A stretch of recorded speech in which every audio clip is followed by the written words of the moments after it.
You actually are a time machine.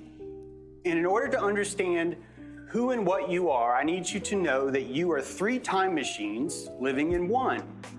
Many of you have heard about a reptilian complex inside of you. Some of you have heard that that's been debunked. Even some of you have heard that 20 years later that was unbunked and it's now back on the table.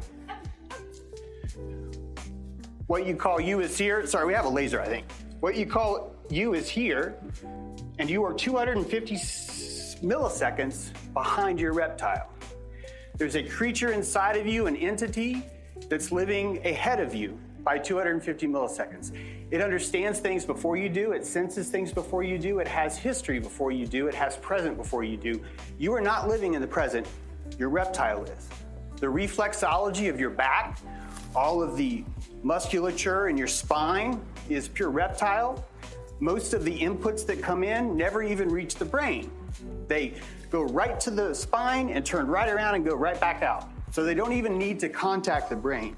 The intelligence is built into the structure of the spine itself. So you can see all these different speeds it takes for you to find information, and that the speed of these different takes leads you all the way down to your neocortex, the thing that you think is you, or that most of you think is you, is 500 milliseconds behind actual time. We hallucinate and rebuild reality 500 seconds in the past and tell a story about when it happened in order to sync up our signals. It is not an accuracy, it is a conglomeration. It's a collation of papers. It has nothing to do with being accurate, it has to do with being ordered correctly. So when I say accurate, I mean in time itself. There are 3 of you, and this is probably the heart of my talk. Epimetheus is your past. It's your spirit animal. It's your hindbrain. I know that I heard the word woo-woo pressed around yesterday as like a bad word. I love woo-woo. Woo-wee is an even better word, but I want you to know this is not esoteric.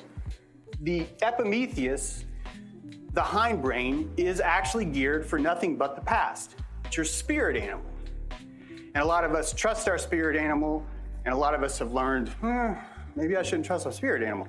And that's only because your spirit animal only knows the past. So your spirit animal is basically here to go, don't eat fire, man. Don't do that again. It was a bad idea, right? Please don't chase the pterodactyl. Whatever it is that we've learned, it's been built into this historic method, which is the avoidance of pain. Epimetheus is the avoidance of pain. It is a complete universe built on the avoidance of pain. Your reflexology, the center part of who you are, this reptilian, the reflex you, doesn't have the ability to remember pain. It's living in the present. And if it was, it probably wouldn't function because it would go into shock knowing what's coming next. So it's the hindbrain that's been disassociated. It's been separated into an id. So you have an id, your brainstem. You have an ego, the hindbrain. And then you have a superego, the neocortex.